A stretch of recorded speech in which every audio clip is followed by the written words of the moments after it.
Morning, Rock Hill. Pastor Kyle here with the Monday morning sermon recap.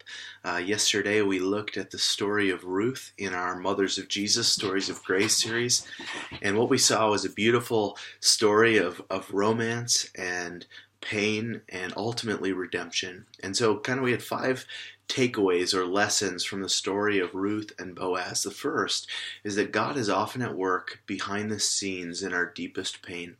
When it seems like we are at the pit, when we seem like we have hit dead ends, often it's in those moments that God is working and we don't see it.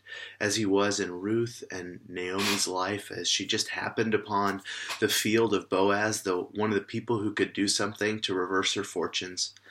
Second is that selfless acts of love get people's attention. When Naomi was willing to love Ruth selflessly by, at great cost to herself, willing to send her home, it's at that moment that Ruth says, no, I am going to throw my lot in with you and with your God. Where you go, I will go, and your God will be my God. Under his wings, I will find protection. And so Ruth's kindness to Naomi was noticed by Boaz as her reputation preceded her. And so our selfless acts of love demand a gospel explanation, demand an explanation that's rooted and founded in the self-giving love of Jesus Christ.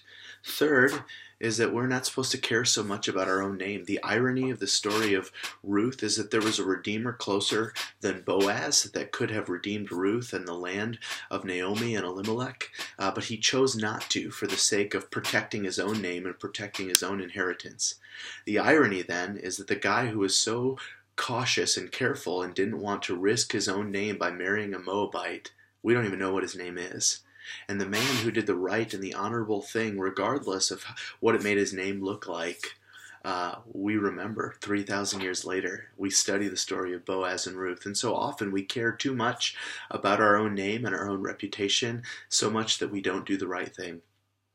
Ultimately, the story of Ruth is about the kinsman redeemer, about how Boaz fulfills a type of the Christ who was to come, one of their descendants in the line of the Messiah, that we need a redeemer, someone who is a close relative of ours, someone who is a man who can live the life that men were called to live and take on the debt or pay the debt that men were supposed to pay for our sin. That ultimately to restore us and redeem us to our previous position and place. Jesus does that in the gospel, and that's what we celebrate at Christmas time. Our kinsman redeemer coming near to us, living the life we should have lived and dying the death that we deserve to die so that we could be restored, so that we would be redeemed over Satan's sin and death, and given all of the rights and privileges of sonship. Finally, we see that the ancestral line of Jesus has a way of turning our expectations upside down. It's not what we would expect. It shows the scandalousness of God's grace from the very beginning, that Jesus came to seek and save that which was lost. Jesus came to identify with us in a most profound way. And it's those who realize that we don't bring much to the table, we don't have a lot to offer, that very much find themselves within the family of God.